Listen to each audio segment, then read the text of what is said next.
Hello and welcome to another conversation here during A Medium's World. Tonight, I am so grateful to have our guest speaker joining us to share her story and highlights in terms of her journey into mediumship and also, just helping to really kind of open up greater awareness to the spirit world and in honoring you, not only as the mediums who are joining in, for support in your journey and development, but also for those who are gathering, who are seeking mediums or seeking more information about mediums in support of your healing through some of your most difficult or trying losses in your life. I'm really grateful that all of you are here. My name is Bonnie Worth, and yes, I am a medium.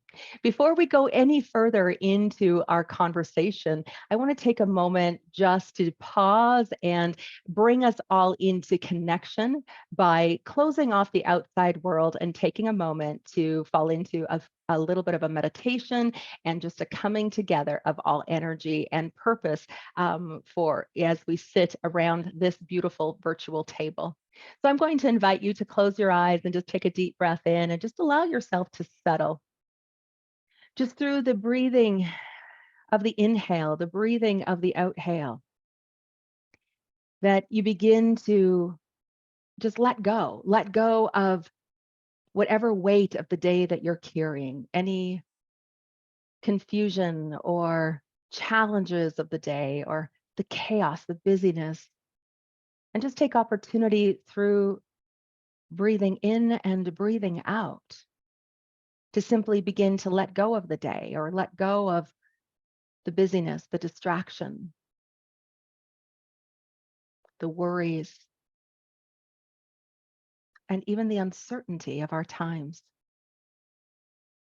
It's here as we come into our inner dwelling space that we begin to feel the calm, we begin to feel some ease. It's like hitting a beautiful timeout button, time out from the outside world where we can breathe into our heart center for time within our dwelling space. So just give yourself permission to be focused solely on your breath.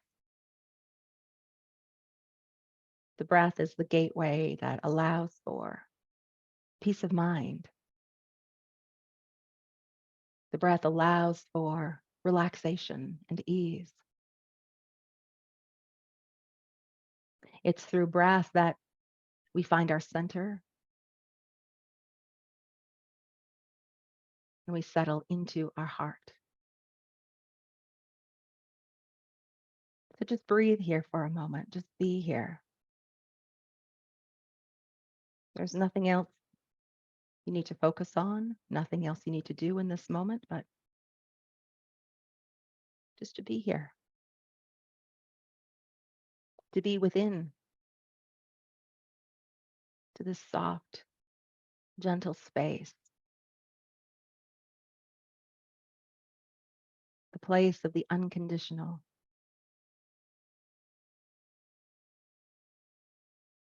The space deep within that allows you to feel fully loved, fully seen, fully recognized for who you are. This heart space, the dwelling place of the true self, a moment in time for you to be witnessed, truly beheld in all your uniqueness, your quirkiness, vulnerability, and strength. It's deeply empowering. This is how your loved ones in spirit see you. It's through this deep, quiet space that the spirit world connects with you.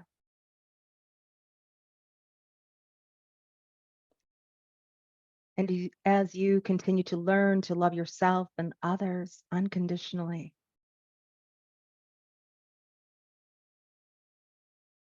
you become beheld by spirit. And when we are beheld, the need to behold arises.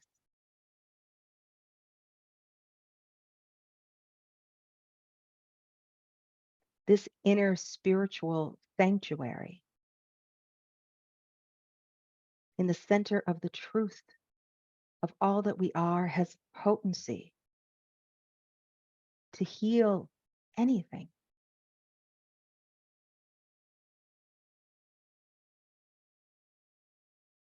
We simply need to create space and allow ourselves with deep moments of surrender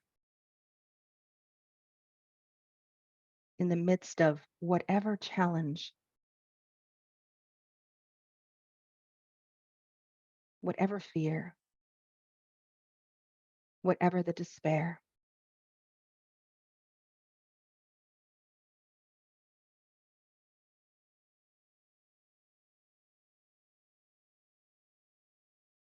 It's through the breath and the connection to our heart where inner realizations begin to take form.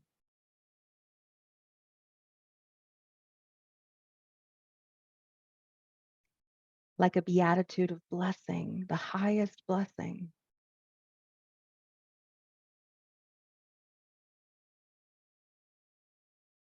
In the still space is where we sense spirit.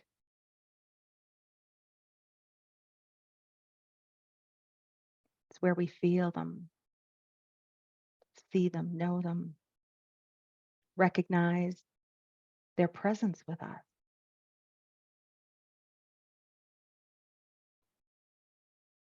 Trust in the moments like this. Every single one of them is precious.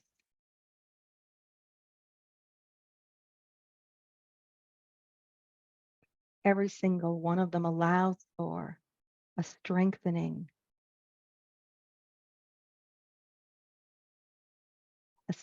of love, a strengthening of light, a depth of compassion that arises. And through these connections, this time out, through the breath and through your heart, you shall know the peace, the love, the light,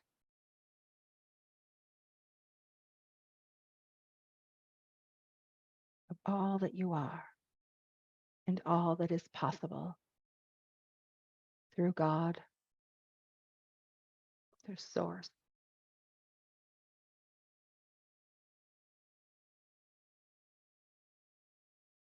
And as we gather together in this unified field of connection with our hearts and connection with the spirit world, we fall into greater connection with each other. And it is my greatest wish and hope and prayer that through tonight's conversation, there will be something shared to enlighten, awaken, to heal, and bring about a beautiful benefit for your heart and to your journey. And as I release this asking, I know and trust that it is heard. And so I release these words and release the heart and release the love and allow for the light. Let there be light. And so it is. Amen. Amen. Amen. I am the light I am. I invite you to bring your awareness back to our circle. Hello again. It just feels so good. I can feel the energy settle. And it really even settles my excitement energy and the energy of the spirit world, who always is overtly excited as we come into these conversations each and every night. I'm so happy to welcome Kim Coots to the conversation here tonight. Kim is an evidential medium. She is an astrologer. She is an energy healer, and her story is amazing. I mean, she went from being a very successful business coach for Fortune 500 companies, and through her self-realization and awakening has really moved into now being of service through spirit and helping so many people with her messages and offering so much hope and healing, and more importantly, helping them to find purpose after their loss. Kim, I am so glad to have you as part of this event and welcome you to A Medium's World. Oh, thank you so much, Bonnie. And thank you for that beautiful meditation. Welcome us. And it's so good to be here. Thank you. Yeah, it is. It feels like it's been forever since we've had the opportunity to talk. It just feels like just this whole reunion taking place. And I can't even begin to tell you how happy I am to see you. Oh, I'm so happy to see you too. It's so good. So good to be here. Thank you. You bet. So Kim, I would love for you just to share with everyone a little bit about your story, about, when did spirit start getting your attention and waking you up to their presence and to your abilities? Well, just in general, spirit came to me, I would say in 2002, I had kind of my spiritual awakening, but not in what I would consider to be a mediumship level. I remember I was getting a massage. I worked at a corporate job. Massages were like the only time in my life where my mind would shut off for a very brief amount of time. And I just had this kind of out of body experience. And that really, from that point, I was so, it made such a huge impact on me that I actually went to massage therapy school while I was working for the $6 billion company, because I wanted to know what that was. And from there, in 2004, I had a dream from my grandfather, who passed away when I was 6 years old, that my grandmother was going to be dying. And my grandma was like a second mom to me. And it was so real. And I woke up crying and I told my grandma about it. And she was like, oh, it's just a dream. And 2 months later, she passed. Oh. But I had such relief from that dream from him, because he reassured me he would be there for her. And that reassurance, but it also helped me to, at that time, I wasn't thinking, oh, I'm a medium. To me, it was like, maybe it was coincidence kind of thing. But it gave me such reassurance that that it was planned and that he was there for her. And that's something, it's still viscerally to this day, I can still feel. Yeah, I can feel it deeply too, as you just share it, how impactful it was in, as you said, I love, how at first our mind convinces us that, oh, it's just a coincidence. It's just something that played out. And now as you reflect back, just to recognize the profound nature of that visitation. Yes. Wow. Wow.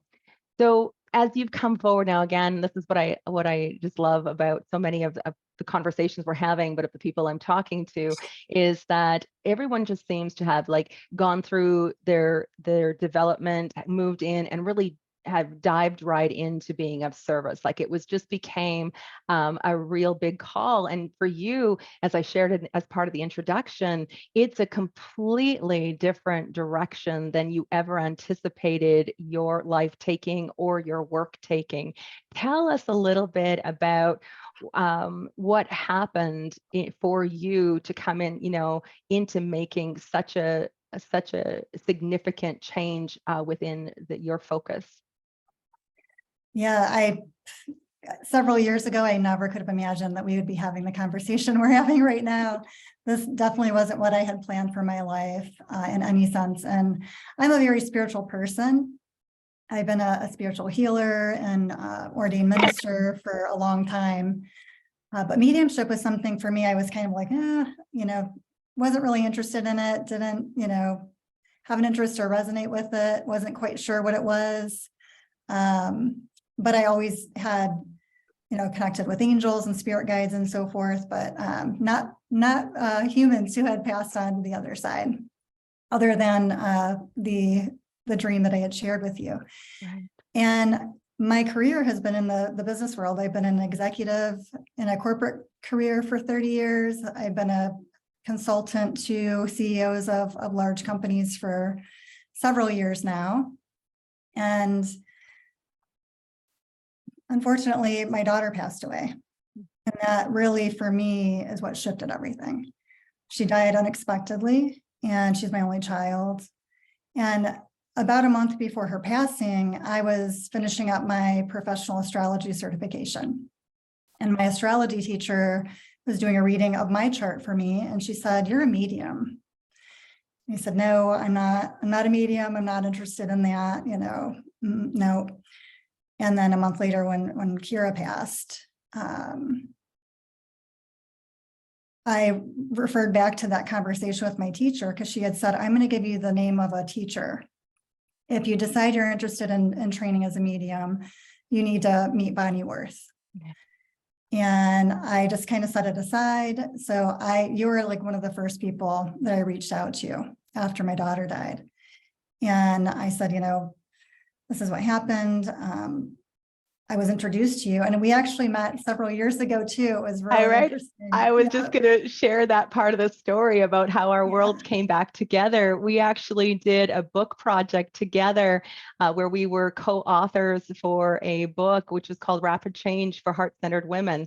And so we were introduced to each other through that co-authoring a book, but had never really had the opportunity to meet. And I love how the universe, brought us back together again. Yeah. Yeah. And I'm so grateful that my teacher had mentioned you again, because when that happened, that was the most devastating thing that I could ever imagine happening in my life. For me to have that reference for you was so divinely aligned. And I reached out to you. I ended up taking your course for mediumship. And I remember telling you, "I don't want to do readings for other people. I'm doing this for myself. I will never do readings for other people. That's not in my divine plan or, anything like that." And it was really difficult for me to step out as a medium because I had this really successful career, this persona that people knew me as, and it was safe and secure.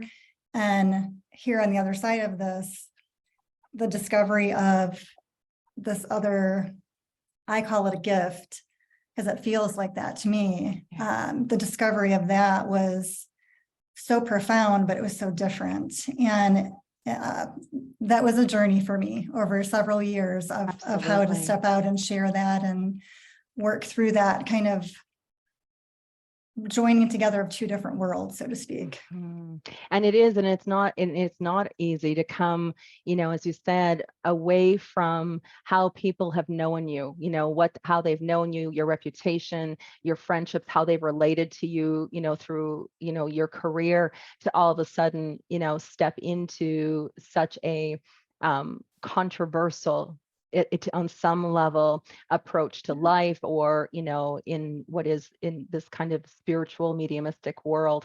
And did you have did you find, you said it was hard to come forward on it, but have people been accepting this about you? Have you found that there's a vast amount of people who are supporting you, who really truly accept your change, and I don't even say a change, it's just really more of what is honoring your truth? Yeah, I would say for the most part, it was in my mind of who's not going to accept me. Right. It was much bigger in my mind than it was, actually, as I shared things. There are, I would say for the most part, people who aren't quite sure, or they're skeptical about mediumship like I was. Yeah. I more so get the blank stare than anything said, which, I probably would have done the same thing, if someone would have shared that with me before my experience with this. And I have had some people say, it's against their religion or something like that, which I totally respect. And I've come to realize, even in my own journey in studying mediumship and learning different things, that everyone's got different beliefs, and just celebrating that we all have different beliefs, and, feeling what resonates with you or versus another person, and being accepting of that. So for me, it was more of my own judgment or my own perception of the judgment, Right. I more love so that. than it actually happening. Yeah. So it's so funny how, how it was. And I find even for myself that the people maybe that did come forward and judged me in some harsh way, I realized those were the exact same ways I had been judging myself. So it made perfect Yeah. sense that that's exactly, and, how dominating the ego and its beliefs, are, but more importantly, how important it is to us, just as I shared in the meditation, to begin to love ourselves more. Like the more we love ourselves, the more we accept ourselves, the more available we become as these messengers or these ambassadors for spirit. And so, yeah, our ego, as you said, the ego blows it way out of proportion sometimes. Like I was It so does. afraid that, my kids were going to lose their friends and they'd be bullied at school, that, it was going to cause problems. My husband was going to get fired from his job, like all of these things.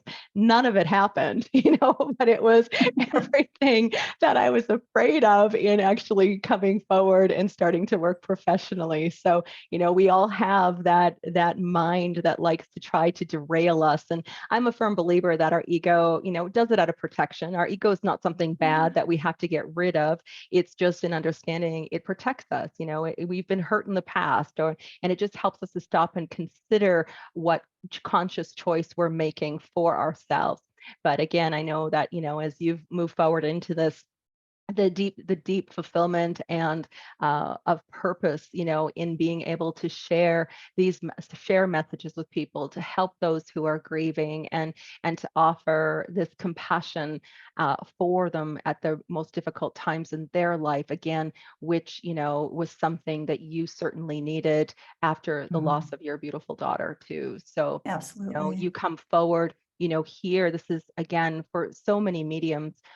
We all have stories of great or significant losses where it puts us into the seat of having a great level of compassion and empathy for those who are grieving, because we too know what it's like to go there and to be there, but also the importance of having the help and the healing. And that's what's so great, as you've come forward. And I was like you, Kim. I said, I would never, ever have imagined myself working professionally as a medium. That was not a part of the game plan whatsoever. Never. I mean, if somebody would have told me, even 30 years ago that we'd be sitting down and this is the work I'd be doing, and we'd be having these kinds of conversations, I would have dug right in. there would have been no way I would have resisted it completely. So, I love how, purpose unfolds for us through the experiences we have in our life, and we begin to make changes that really begin to honor ourselves and honor our hearts. Yes, Yeah. and now I can say how grateful that I am that we are having this conversation. Right, exactly. Yes. And I always think and consider all the mediums who came before, all of those that stepped forward and who were talking about this and bringing it to the stage in so many different ways. They met a lot more challenges than what we've had to meet. They've really cleared the path. And I, believe that even you and I sitting and having this conversation, we're clearing the path for all of the other mediums to come too. I think that it's of great benefit to begin to talk about this, to take it from being something so misunderstood and the misconceptions about it, the fear base, and to begin to have these very real conversations. I think one of the things that I always find so funny is when people meet me and of course they, hear that I'm the medium or whatever, and then they're like, "Oh my gosh, you're so normal." Well, I think that's because a lot of what people think about mediumship is from, what they see on movies or TV. And most people haven't had that opportunity to work with someone who's a medium in real life, and they have this perception of it from Hollywood or from what they see on their TV. Yeah. Right. Yeah. And I think that's where a lot of the basis of the fear of the spirit world comes from. I love that you brought the media up in it, because it is accentuated in terms of what the truth of it is. Like, it's not every spirit is, a constant disruptor. Not every, it's not like we mediums live in absolute chaos and overwhelm. I mean, it can get there sometimes. However, it's not the extreme in terms of how it's how it's showing up in media. Yeah. And I know that, I just look at the number of movies and portrayals that there are that just, make me just cringe and say, oh my gosh, that's just not it at all. Yeah. People always, say, even when looking at as business wise, and maybe you've had that conversation with your marketing team as well. You need to share about your life, tell people what being a medium is all about. I mean, this is what's great about this event. But I'm like, on a daily basis, I'm just this normal person. I buy my groceries, I clean my house, I right. Like it's not really exciting here, you guys. It's pretty boring life. I don't know what. Pretty They're like, normal. Yeah. pretty normal. Yeah. Exactly. Do you have a story, Kim, of something, whether from your work professionally that you've been doing over this last while, or even something personally that happened that really solidified your absolute belief in the fact that the spirit, this is very, very real. This is very, of what you've witnessed or what you have even realized from your own journey? Yeah, I could share several, but I would say for me, I started getting messages and signs from my daughter right away after she transitioned. And I wondered if I was making it up. I'm like, am I making this up because I'm grieving and I really want this to be what it is? And when I started training with you and doing readings, the evidence that came through, it was amazing. It was things that there's no way I could have known. And to share that with someone and for them to have, especially for those who have things that weren't reconciled before the passing, where there was things left unsaid, or there was a grievance between them, or words that they wish that they could have shared. To share evidence of that with someone, there's several stories I could share around that, which were just amazing for me to be a part of that, because I was wanting proof, constant proof that it's real. I want to, know that it's real and that I'm not making it up, and it's not just me thinking this or imagining this. Or so as an evidential medium, that evidence is so important for me as a sitter when I'm receiving a reading, but also as a medium giving a reading. Absolutely. And that evidence that there's no way I could have known it. Yeah. And the healing that comes from that. Absolutely. And I find, there is, we can sit down and say things like your loved one is here and they love you so very much. And they're helping and holding you. And we can say all these things and it sounds beautiful. But until we bring in those evidential pieces, those things that are just impossible to know otherwise, and it's the moment when the healing happens. It's the moment when the sitter all of a sudden knows that, yes, this is indeed their loved one. We can talk, there's all kinds of other information that we can glean. But once I think that the most important thing of doing mediumship readings, I believe there's two things. One, to be able to bring forward some evidence for the sitter so that they're able to completely settle and know that their loved one is present. And the second one is in delivering the message. I believe those are the two most important parts of the reading. Yeah. And thank you for what you do in teaching mediums, because I had never even heard of evidential mediumship before I met you. Oh, wow. Oh, wow. Yeah, I'm so glad. Thank you for sharing that. And to me, I'm like you though. I have, I want to, even though this has been a metaphysical experience that I've had my whole life, even as a sitter, or if someone's doing a reading on me, I want them to bring in that certainty for me. Right. And it's like the moment that happens, the whole energy changes in the reading, the enormity of love. We can talk about the love, but now the feeling of love and that healing begins to take form. Yeah. Yes. Oh my gosh. So wonderful. So what do you think has been your biggest challenge? I know we talked a little bit about the ego. We've talked, in terms of changing the trajectory of your career, but what would you say has been the biggest challenge for you to come forward and begin to do this work, whether that's, personally in terms of your own insecurities, whether that's been in just in general in terms of maybe acceptance from family? What has been the challenge for you? I would say probably the biggest challenge was my fear of getting it wrong. My Yeah, fear of doing a reading for someone and them not having an impactful reading, or because I know what it's like in their shoes, being the sitter, being the one who's grieving. And my fear was, if I don't deliver evidence, or if I don't give them a good reading, or if they're disappointed or they don't get what they're hoping for, I'm letting them down and they're already hurting, and I didn't want to hurt anybody any further. right. So that was probably my biggest challenge, was that fear of, what if I can't do it? Right. And there is, and that just speaks to the high level of integrity in terms of, the work you do. And for a lot of mediums, there is that fear of getting it wrong, because we're holding people's hearts during this. And so, are there people in the world that are doing, readings where that's not a consideration? Absolutely, because it takes all kinds to make our world go around.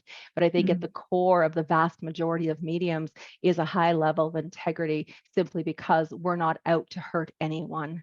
And so, there's a lot of, again, we can look to the media and the different things of where it's been reported, or the judgments people make of saying, that we're taking advantage of the grieving. And I just know, with that high level of integrity and the healing that happens, that couldn't be further from the truth. Yeah. And coming from the business world, where everything is logical and linear and step by step, and my clients rely on me to get it right. I have to get it right.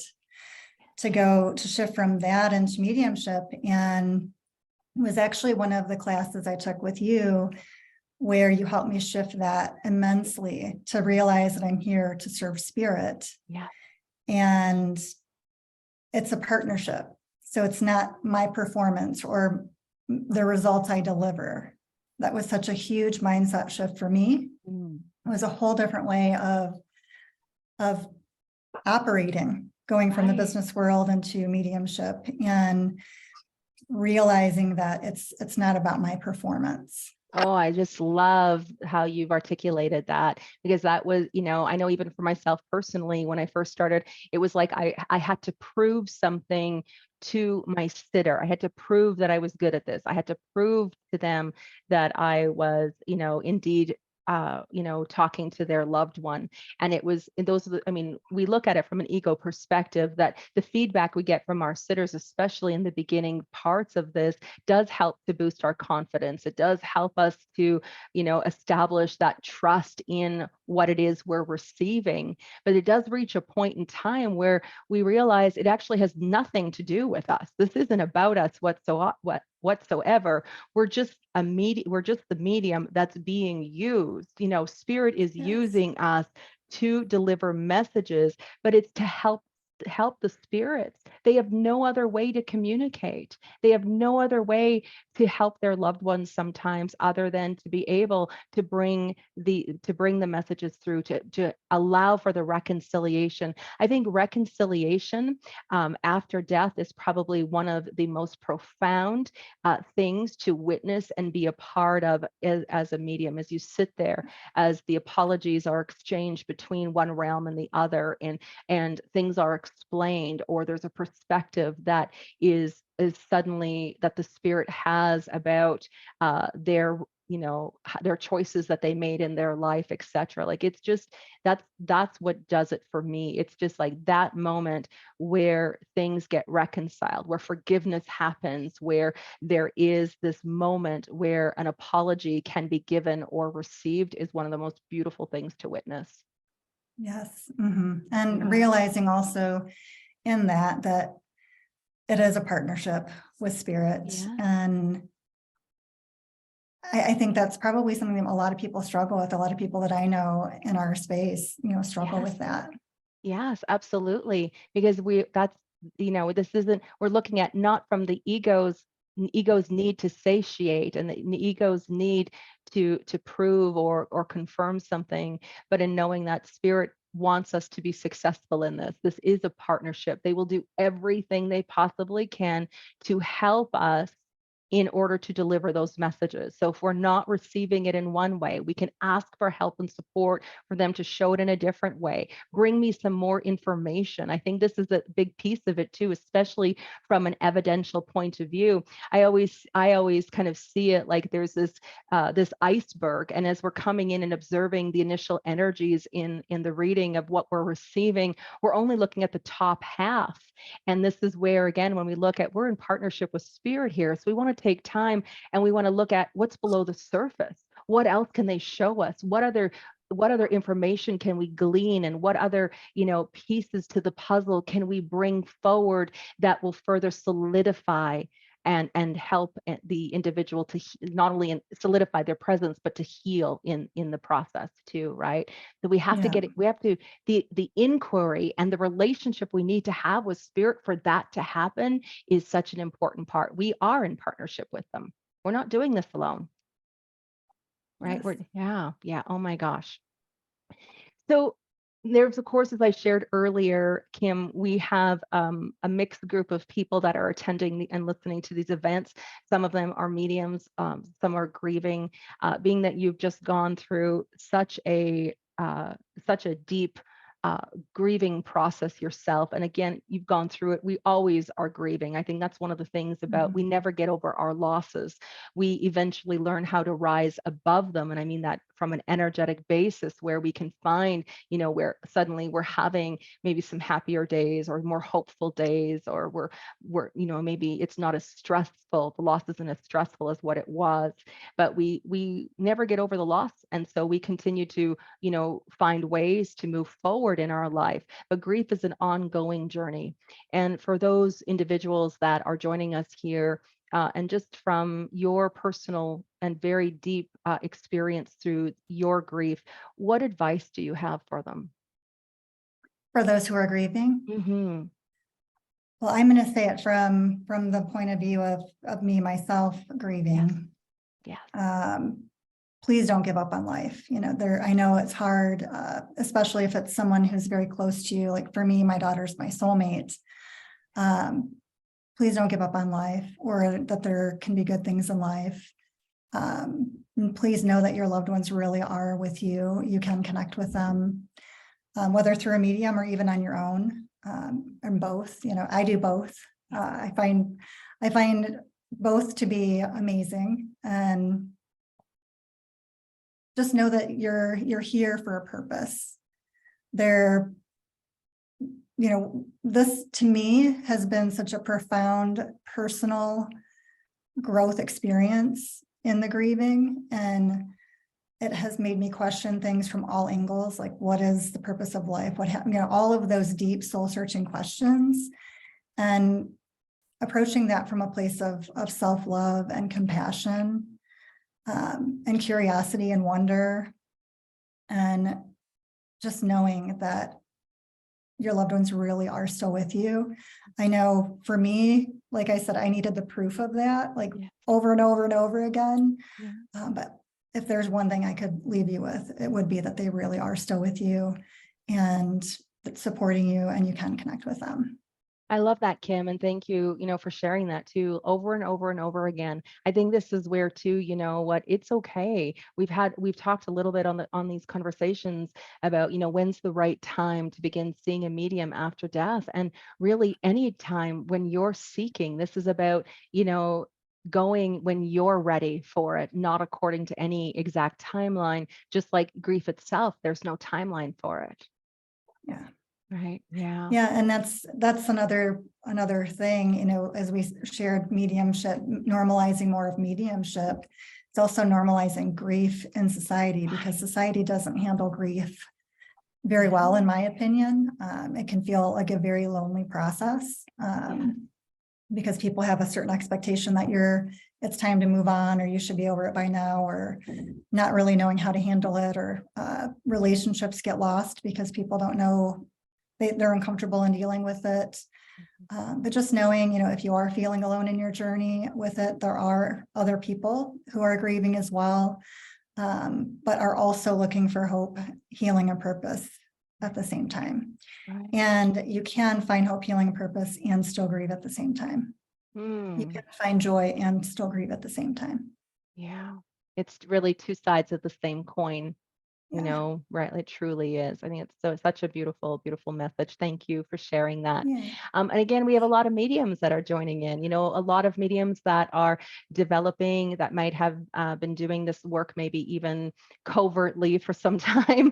They might, still, or, have a great desire to do readings for other people. And, one of the things I very commonly is, and I've shared, we feel this deep, deep call, but we also have to be willing to tell people that we do these readings in order for, we have to work in partnership with spirit to make it happen. So spirit can be nudging us to do it, but we also have to come forward and let people know that this is available as a service through us. But more than anything, what advice do you have for mediums who are maybe afraid of coming forward in their truth? What would you like to say to them?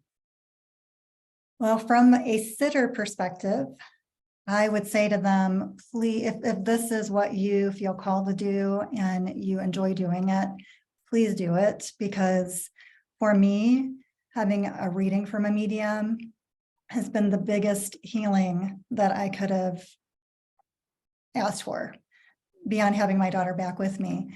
Of all of the things that I've done to support my grieving process, a reading from a medium has been the biggest and most powerful thing that has helped me to be with that, to walk through grief. And it's such an important process. If you're feeling called to do that, I can't think of anything more healing than doing that for somebody. Yeah. So please know that the impact that it makes, especially for a medium who may not have had that experience of a deep level of grief and the healing that comes from receiving a reading. I wanted to share that so that they know just how profound it is. From a medium perspective, I would say, if you feel called to do this, it brings you joy. Please do it, because it's what you're here to do. I mean, I can say from the business side of things that, I'll have a client tell me, you helped me make a 7-figure profit last year, and I'm excited for them. But I do a reading for someone that had a very profound connection, and it lights up my heart, and I have tears in my eyes from joy. So it's so fulfilling if it's something you feel called to do. Don't let your fears hold you back. I also would say, get a good mentor. I mean, you have been such a huge part of my journey and helping me to embrace my gifts, accept my gifts, step out, practice. So work with a mentor like you. And I would say one of the tools that I still use, not for the same purpose, but I would write down all of my readings afterward and, what evidence came through. I saved all of my testimonials from my sitters, and I read those not for my own benefit, but to remind me of the profound work that this is and the profound healing that it is. Mm-hmm. So that would be the advice that I would share for mediums is, please do it if you feel called to it. Work through your fears, practice, put yourself out there. You are more supported than you can imagine, and it will be okay. And it will be so fulfilling to do it. Yeah.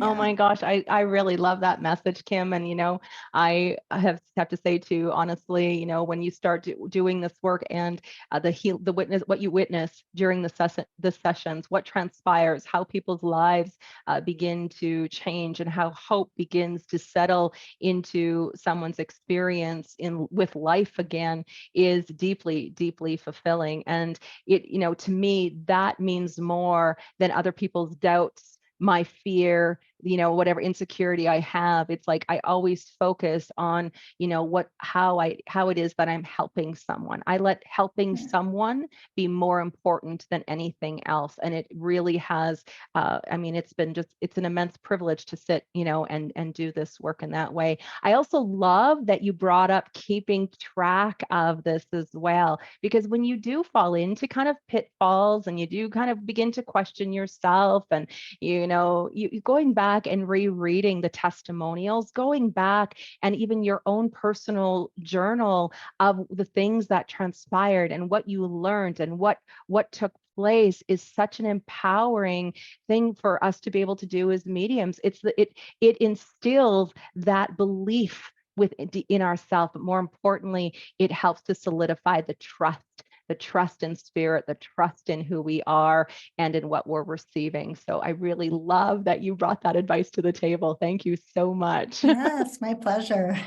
Awesome. All right, we're going to turn the table now and we're going to go into the chat. I'm going to just move through the questions here, Kim, and thank you. Of course, anyone, as you're listening, please post those questions in the forum.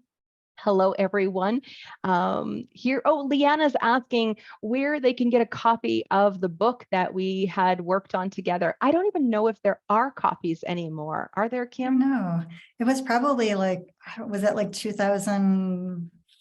It was probably 12, 14 years ago. I can't remember. Least, for about 14 years ago. I think I've got like one copy on my bookshelf. It was an international bestseller, but like so many books, they don't necessarily uphold the production of them after they've kind of come and gone. So unfortunately, Leanna, I can show it to you sometime.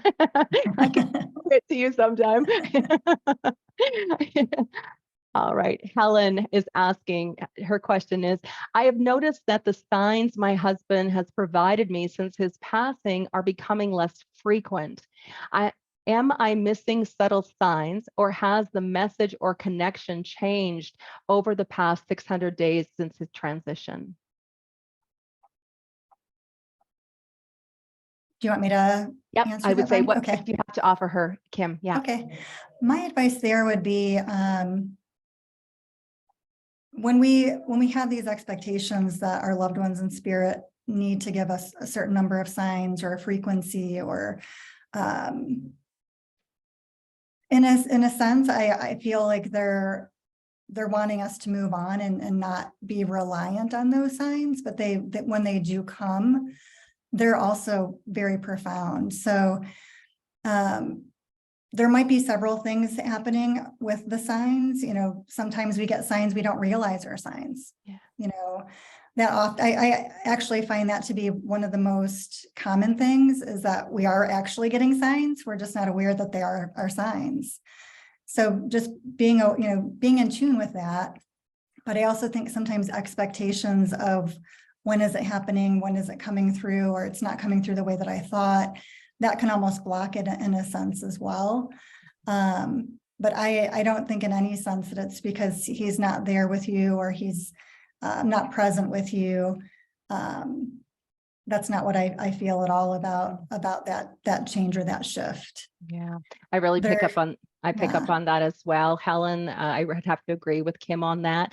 The other thing that happens is when maybe you've had several readings from a medium, or you've become very keen on the signs that are showing up of their presence, they don't have to work as hard to prove to you that they're there anymore. So the signs become less,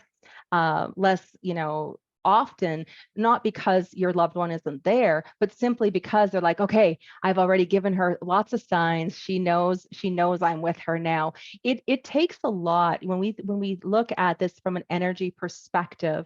When we are here in our physical realm, we can say that we exist here.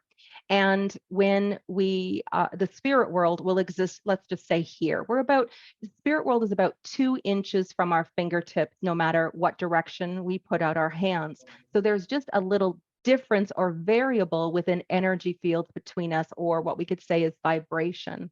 And when we're grieving, we're in a lower vibration. So we might even slide a little bit lower than this. So the spirit world has to work really hard to bring their energy down to meet us when we're in a lower vibration. So they work really hard to bring those signs and those through to us. And it's like when they finally get it, it's like, oh, it's easier now. They don't have to work so hard.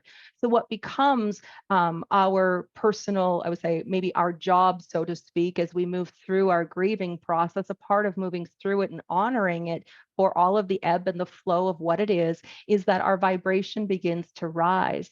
And what we do is as our vibration raises, we now can reach out to them as opposed to them having to come down to us. And that's really what we do as mediums. We raise our energy field so we can meet spirit more in alignment with where they are, as opposed to them having to work so hard to bring through that information. And even in a reading, I always find, and Kim, maybe you find this as well, at first spirit works really, really hard to bring through the impressions. And once they are able to bring in the evidential pieces, it's like the whole field relaxes and it becomes much more fluid within connection and communication.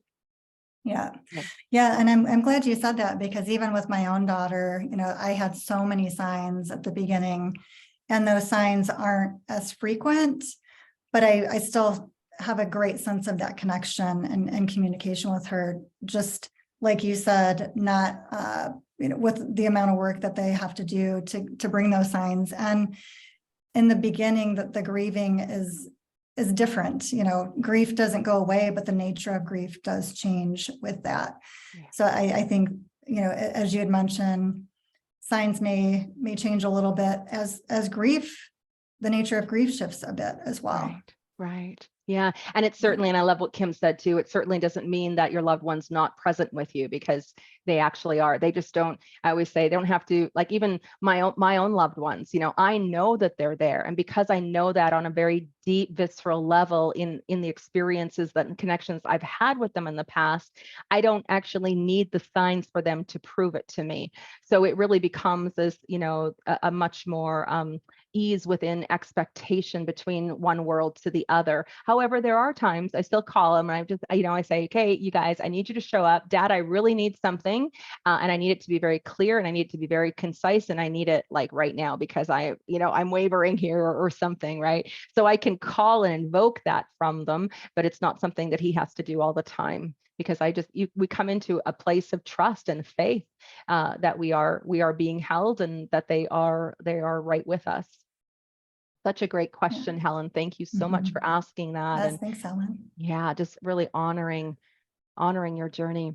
So Sean is asking, when would you know they are when would you know they are ready to be a medium? As you mentioned, the fear of getting it wrong is my biggest fear.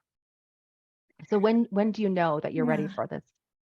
Well, I don't know that I had a certain point where I said, I know I'm ready to be a medium, but I said, I'm ready to learn. I'm ready to practice. I'm ready to step into this. I'm ready to serve. And just in that yes, and stepping forward and, starting to work with you, Bonnie, and then doing readings and practicing and continuing to develop and really committing to it. I would say if you're committed to it and you're continually working on it, in whatever that way is for you, Sean, if it's working with a mentor, if it's reading, if it's doing practice readings, whatever your yes is to that commitment and moving forward with it, that development continues to unfold. But I would say, practice. Practice. And, you're going to have some readings most likely that aren't as great as others as far as the connection or the evidence that comes through. But again, it's not about a performance or a judgment of your reading. It's more so as that commitment and that yes to spirit. And the more you practice and I think it's just a natural unfoldment, at least it was for me. Yeah. I practiced so much and was so invested in this journey because I felt such a love for it and a purpose to it that just at some point I was like, okay. And I think, Bonnie, it was probably you that said, you're ready to go be a professional medium. And I'm like, looking through my hundreds of readings, do I have enough? I think I was the last one to arrive at the I'm ready for this when everybody around me was saying, you're ready for this, you're ready for this. But as far as, being a medium, you already are a medium. If you feel that calling, you already are a medium. It's just developing. It's working with someone that can help you to embrace it. And I'm so grateful that I had you for that, Bonnie. So Sean, I hope that's helpful. I think that's such beautiful, beautiful advice on that, Kim. I think, here too, and I would, also say, Sean, just know that we never feel ready. That even in the number of years that I've been doing readings for people, I still go into readings going, okay, I really hope I can show up for this person. Like, it's like, there's been times where it's like, man, I really hope I'm a medium and I'm not just, there's a wavering of confidence sometimes. And it's a very real thing. I would say, because of the high level of integrity that we have because we're holding people's hearts, because of the intention of wanting to help and to make a positive difference in someone's life, we can sometimes falter going into the reading, where sometimes fears can begin to get a hold of us. We begin to feel nervous. We, have all of this doubt that may come to the surface. But what I encourage you is to not pay attention to how you feel going into a reading. You're already a medium, as Kim said.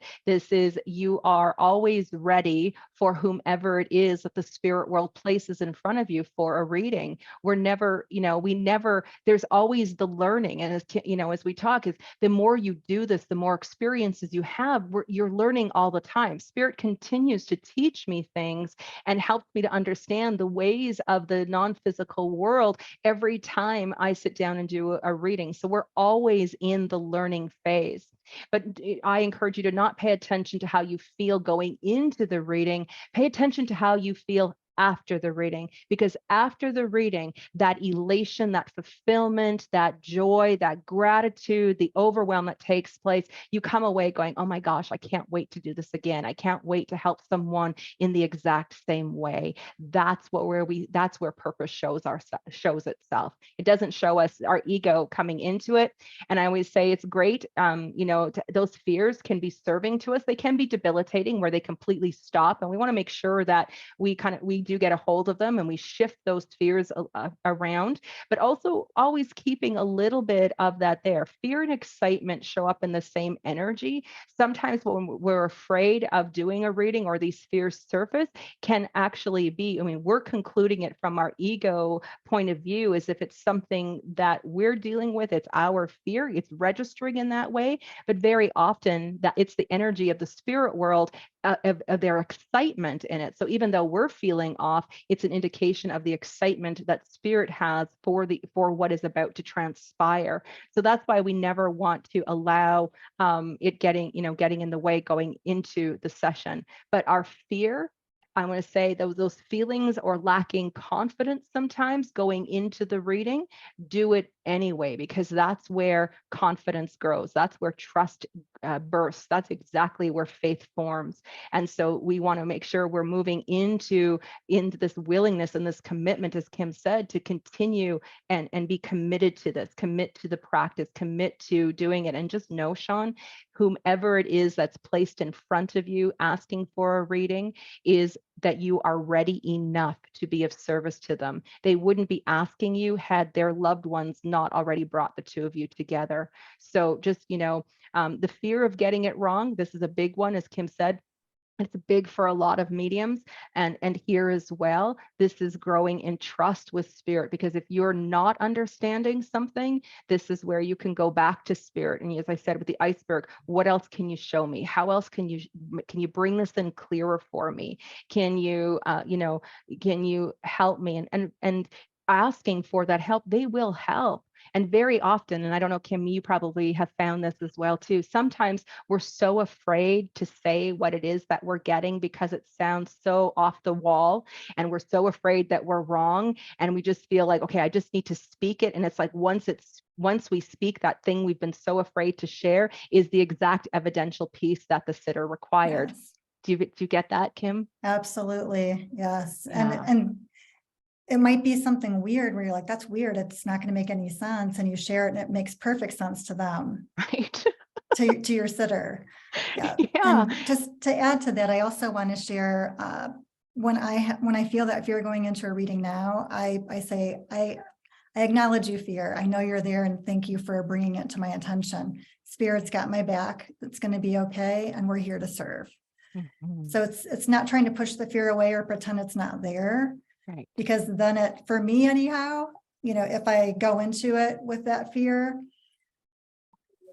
it almost keeps me in my ego, and it blocks the connection. Right. So I embrace that fear, and I thank it for being there.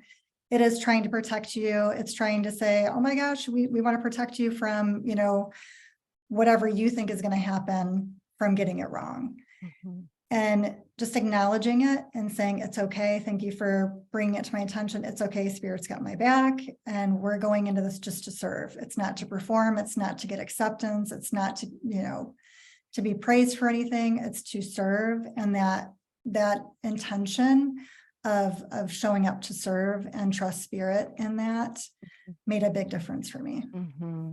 And I know one of the things, I say in my training programs as well, especially if you're in a development program, working with a mentor, be willing to get it wrong. I think that we give far too much energy and focus out of the fear of getting it wrong, where I invite you, just be willing to get it wrong. Because when you're willing to get it wrong, it completely shifts the energy. And what happens is you actually get things right.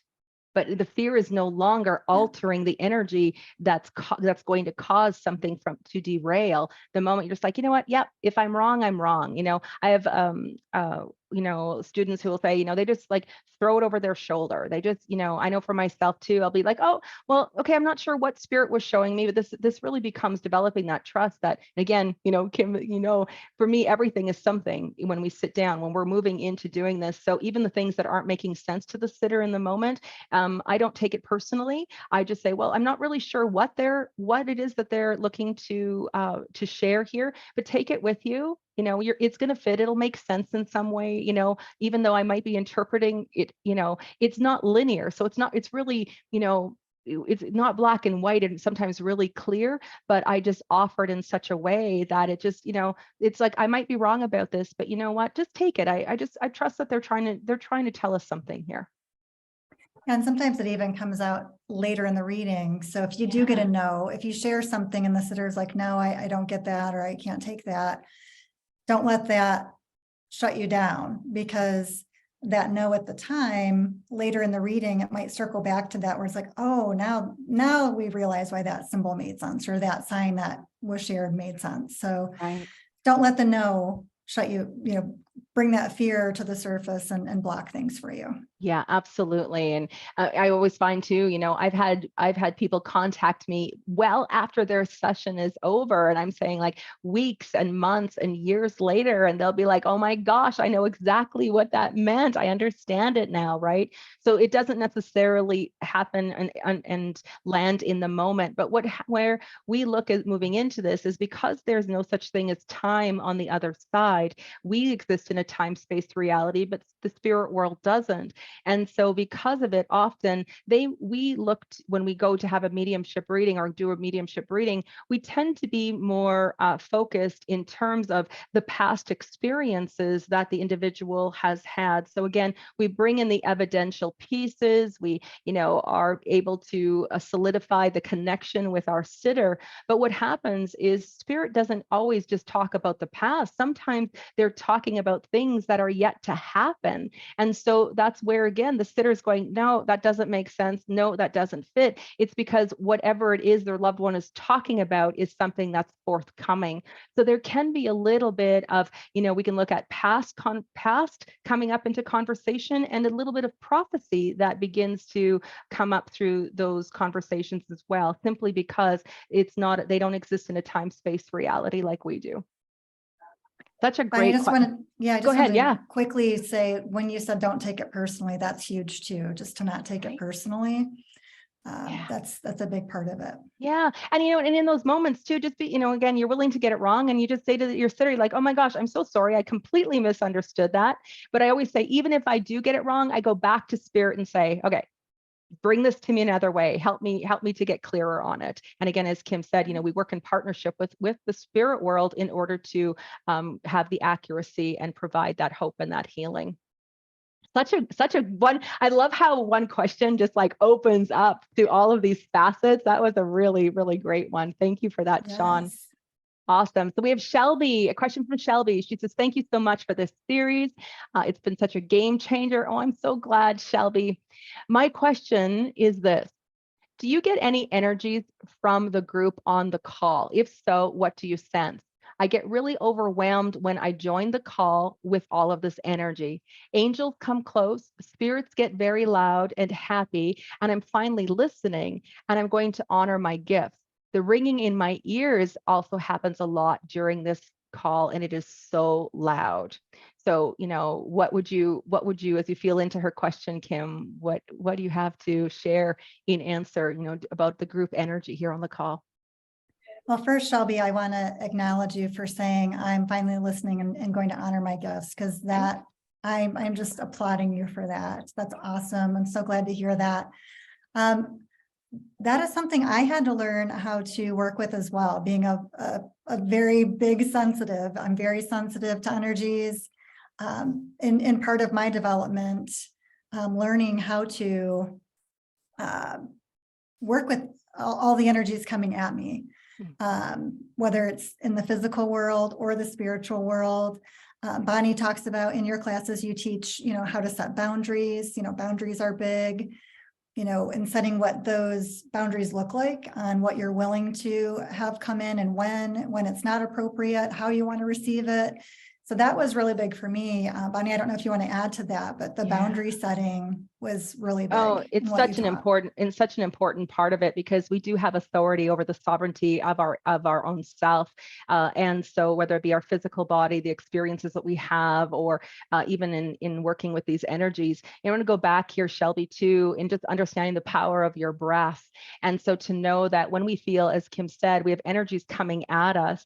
And so our natural response to that is to contract or pull away. We want to get away from those energies because it's too overwhelming. It's creating too much chaos, spirits getting louder, etc. But what you can do is, if you go back to your breath, and I teach this in my program as well, of just working with your auric field and breathing. So with the intention to expand your energy field so that you begin breathing out the light and breathing out the space around you instead of letting it become overwhelming.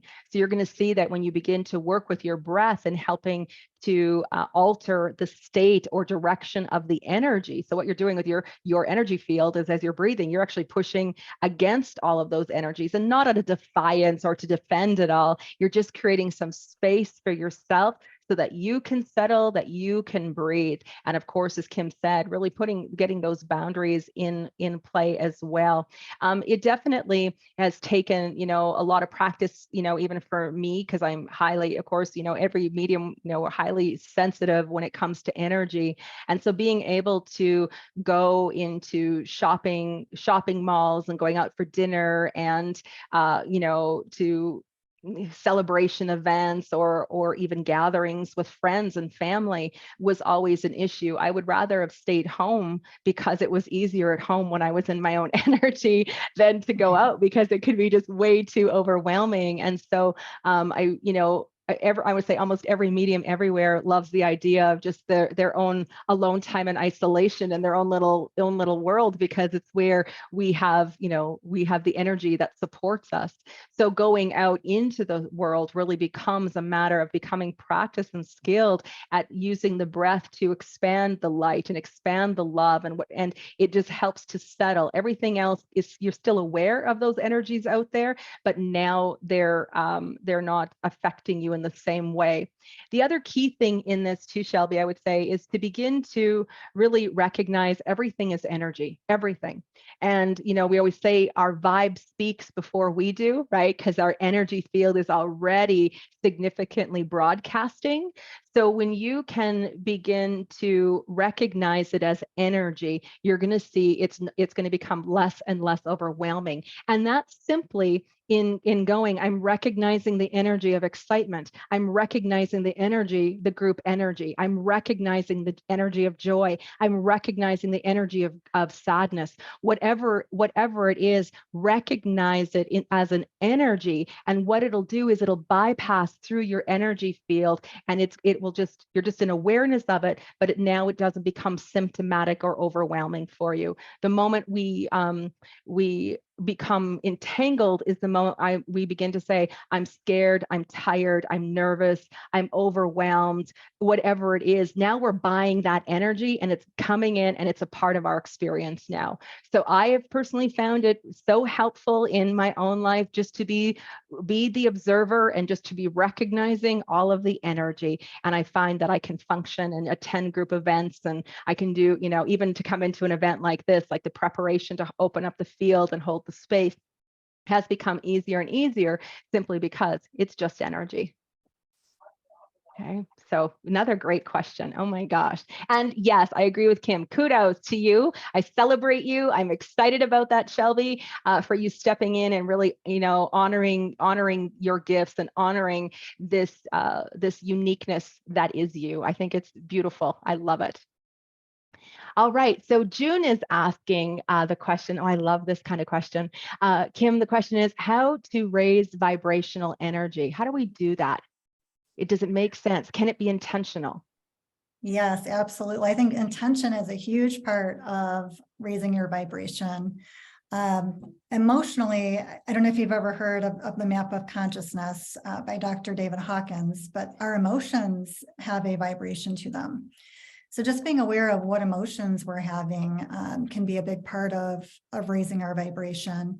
But as Bonnie had mentioned, everything is energy. So our thoughts are energy, our beliefs are energy, the food we eat is energy, our emotions are energy. So all of those things can, impact the vibration that or the frequency that we vibrate at.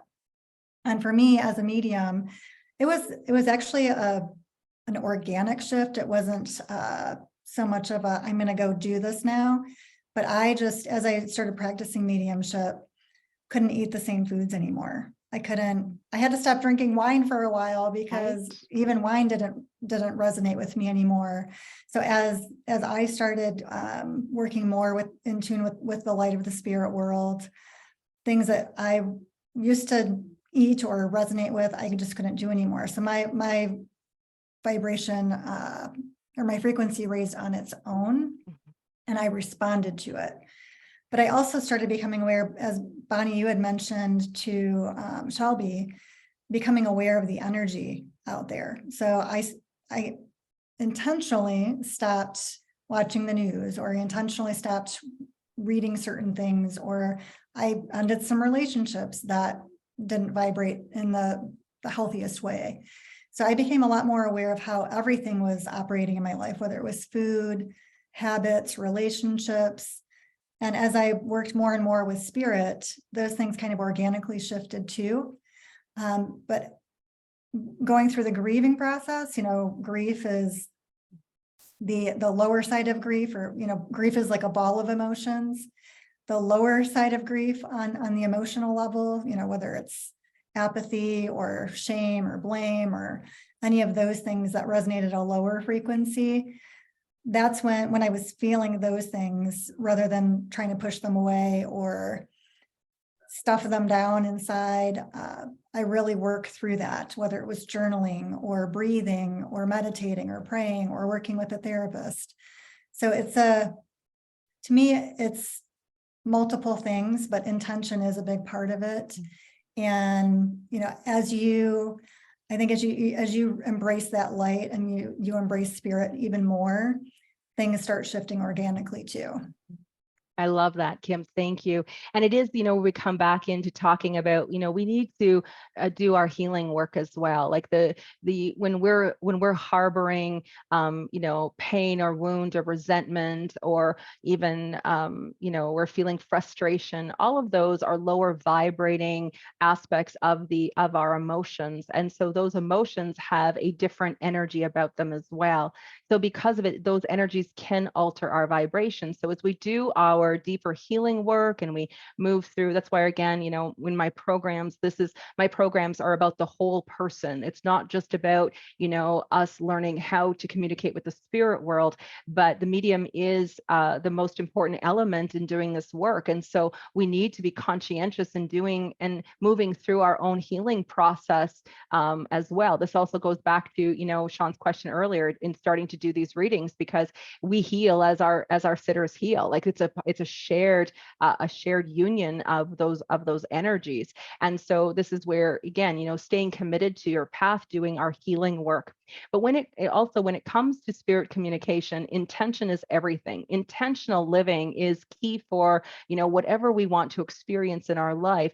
But the intention of working, what we set in asking for the spirit world and in making this connection to the other side, we can ask in that, shift my vibration, clear whatever limitations, blockages are in my field that might be limiting my experience with the other side. We can ask for anything. There's a spiritual law that dictates, ask and you shall receive, which means when we're setting the intention and we're asking for the vibration to shift, for things to be cleared from our field, raise my vibration for this session so that I may be of greatest service to this sitter at this time. Even if you're having a really bad day or you have some personal things going on that kind of shake your foundation a little bit, we can look at, asking for help and assistance from our angels, from our guides, from the loved ones on the other side to help alter and change the vibrational state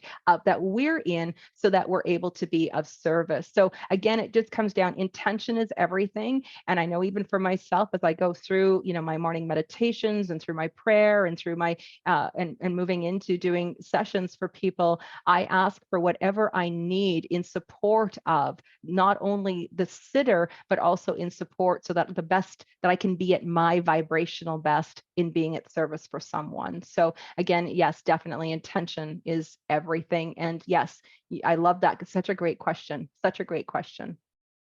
Bonnie, if I could just add to yes, that. absolutely, Kim. Something that came up for me as you were sharing that is coming from a place of self-love in that, though. For me, that's huge, rather than judging like, oh, I need to shift into this, or I need to do this, or I need to raise my vibration, or I need to not feel this way.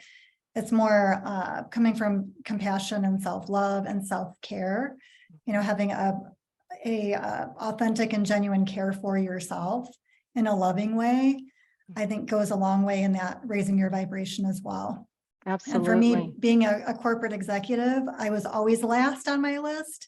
So that was a huge shift to, putting myself at the top of my list, and not in a selfish way, but knowing in order for me to do this work, I have to take care of myself. Yes. So I just wanted to add that for anyone I think it's who so might great. resonate with that. Yeah, I'd love that you brought it, because it even brings up a memory for me. I remember, and I shared, on my introduction video. If you haven't watched it, I invite you to go back to the first video of the series where I talk about my journey into mediumship. And I remember the first time I went to visit a medium, and I was talking about things and talking about my connection to the other side. And she just said to me, she goes, Bonnie, you just need to shift your vibration. Just shift your vibration. You're going to see this is all going to be so much easier. And she says, raise your vibration. That's what, and I'm like, okay, perfect. So I got in my vehicle and I'm driving home and I'm going, okay, I just need to shift my vibration. I just need to raise my vibration. I need to raise my vibration. What is vibration?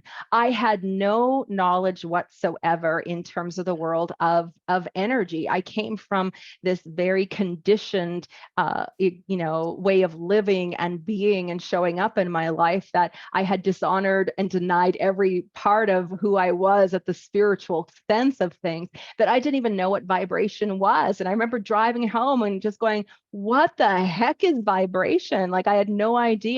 And so in looking at that, the simplest form of definition really comes down, vibration is about how good or bad we feel. And so if we're feeling kind of sad and we're feeling a little bit down one day, well, we're in a lower vibration. When we're feeling more at ease and we're in peaceful kind of existence, we're in a higher vibration. So once I caught on to that, it was like, oh my gosh, going to that emotional scale of just looking, okay, where am I at on that emotional scale? Because again, our emotional body dictates our vibration. And so that really is, the understanding of what's come into be. But at the time, I was like totally naive to everything energy. And I didn't even know what vibration meant. I had no idea what she was talking about. All I knew is I needed to raise it because she brought it up several times in the session. And who knew I was going to be teaching about it one day? I mean, seriously, right? She wasn't talking about drinking more coffee, I promise. Exactly, right? Oh my gosh. All right. So moving to David's question. David is asking, have you had an experience with a spirit resisting crossing over because of an unresolved issue with a close, loved family member? I personally haven't had anyone who resisted crossing. What I have experienced, though, are people who had an unresolved issue or in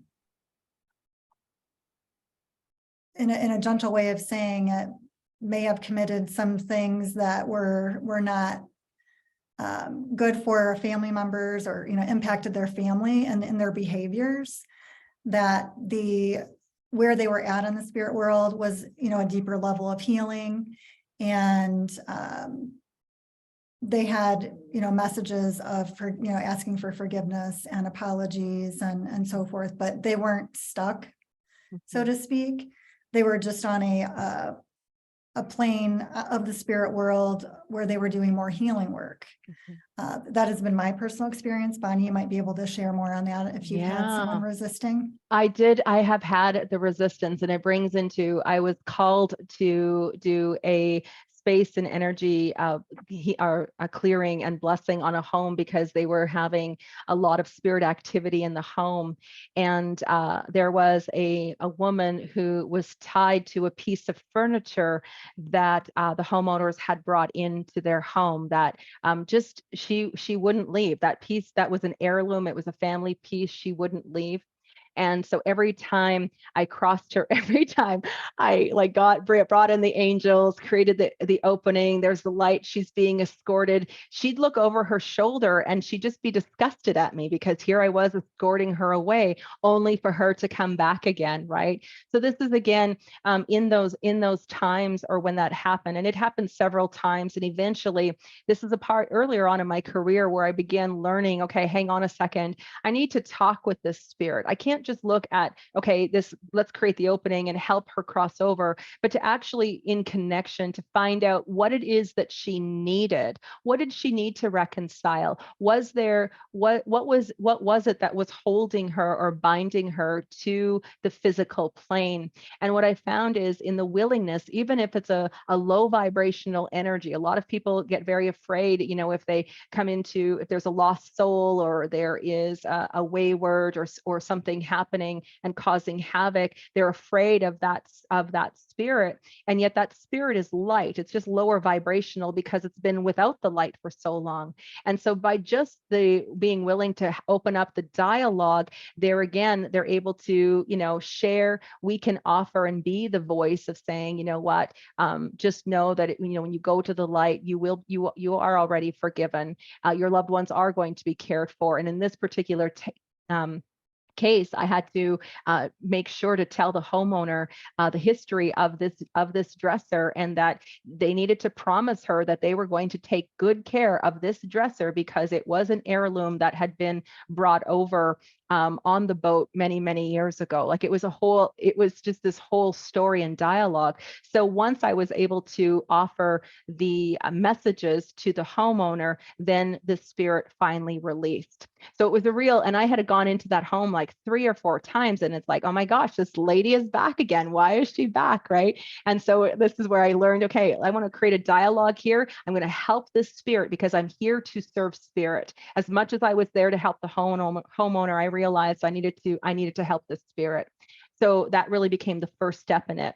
The second piece to understand here, David, is that sometimes even with our best attempts to help a transition of someone to the other side, as we help and support them crossing over, is that just as we have free will in life, we have free will at death.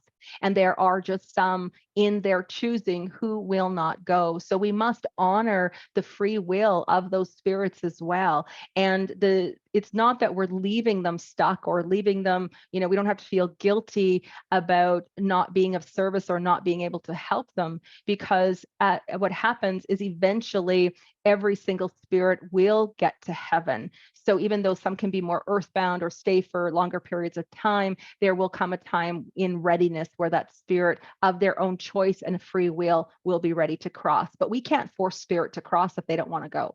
It's like forcing your kids to eat vegetables when, we all know as parents what that could be like, right? Or forcing someone to believe the way you do, right? It doesn't accomplish anything. So this is, honoring and respecting spirit and their free will, their choice, and to, help them and share all the reasons why it would be beneficial to go, what's available to them, the fact that we can still connect and we can get the messages through, etc., and have that taken care of. We can offer all of that, but if they still say no, we also need to honor them in that too. Yeah. Oh my gosh. A really great question. Really great question. Oh my gosh. Okay. So moving down here. Oh, Helen, you are so very welcome. Yes, you are so welcome. Faith has a question. Is it normal to always be reading myself? Is that part of the initiation? When you say reading yourself, Faith, could you explain that a little bit to me? Do you mean that you're connecting with your own loved ones or reading your own energy, or what do you mean by reading yourself? If you could share a little bit about that. Yeah, and well, I'll scroll down and watch for your comment here, Faith, on us as well, because I was thinking the same thing in reading yourself. I want to say it is normal for us to look at, beginning to open up the dialogue and reach out and familiarize ourselves with the spirit world. That's part of my training in level 1, where the very first step is get to know your loved ones in spirit. Before we look at doing readings for anyone else, we need to familiarize ourselves with our loved ones' energy, how we're receiving them, etc. So we could say that yes, if that's where your question is coming from, yes, then it would be a part of the initiation. But I would just love to just in answering where, Kim's perspective on this too. So I'm just scrolling down. Okay, Faith says, yes, myself, trying to understand my loved ones who had passed. Yeah, that was something for me, like I mentioned, I started having signs and connection with my daughter right away. But as I was reading books about mediumship, some of the authors who are mediums would say, I can't connect with my own loved ones, but I can connect with other people's loved ones. So then that made me go, is this real for me? And, kind of question that. So for me, I was able to connect with my own loved ones. And I think it might be different for everyone. As I mentioned, the author of those books said, I can't connect with my own loved ones, but I can connect with others' loved ones. I can connect with my own loved ones very well as others' loved ones in spirit. Yeah. So I don't think it's a necessary thing that you have to connect with your own loved ones in spirit. You may be more prone to connect with other people's loved ones, but I certainly know, and I am a big proponent of saying connect with your own loved ones if that's what you want to do.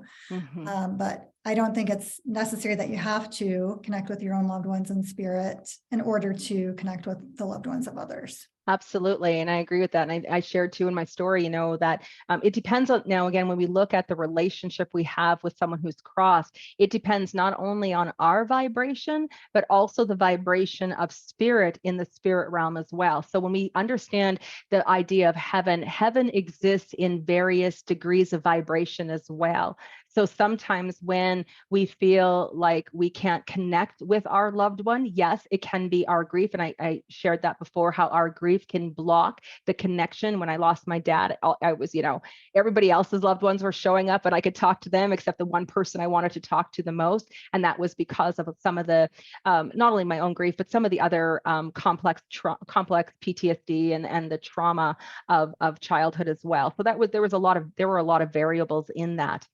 but also to understand that when spirit crosses over, they're in different vibrational energy fields as well. And so sometimes us not being able to connect with them doesn't mean we're not a medium. It doesn't mean that they don't want to connect with us. It simply means that we're not vibing right now. We're not in the same frequency. We're not aligned. So sometimes, when we look at understanding vibration, if our loved one is available or not, it can sometimes be that we're just out of sync vibrationally. And so that can also, be a part of it too. So if you're finding that you're connecting, more with your loved ones at first, our loved ones are the ones who wake us up to our gifts. Just like with Kim, her grandfather was coming in. Her grandfather gave her the message about her grandmother. Those were her first experiences. Just like for me, even though I had, a lot of imaginary friends and I had a lot of interaction with the spirit world, it never impacted me until it was my grandmother who had passed away. And I could see her, physical body in the casket at the service. And yet she was standing and talking to me at the same time. It was the first time that I had, it's like our loved ones are a part of our initiation into this as well. And so when we understand that being a medium is that first and foremost is that these abilities are given to us so that we can stay connected with our loved ones. And very often, if you're doing a lot of readings on yourself and it's just your loved ones that are coming forward to you, it's because they're a part of helping you to wake up to your capacities as a medium. Okay. Oh my gosh, there's so many layers to all these questions, isn't there? I also wanted to share, in case someone is wondering about that. Like I said, with my daughter, I had connection right away. My mother died unexpectedly 3 weeks after my daughter. So I had two very significant deaths back to back.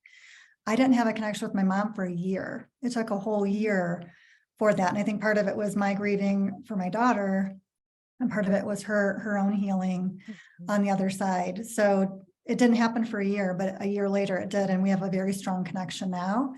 So if you don't have a connection right away, it doesn't mean you won't have one. Mm-hmm. Yeah, it's very, very important to remember as well. I thank you for sharing that, Kim. Yeah, thank you.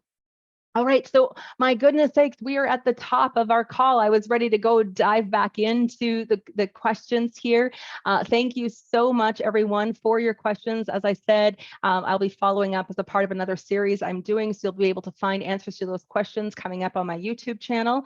And I want to thank you for sharing and being a part of tonight's conversation.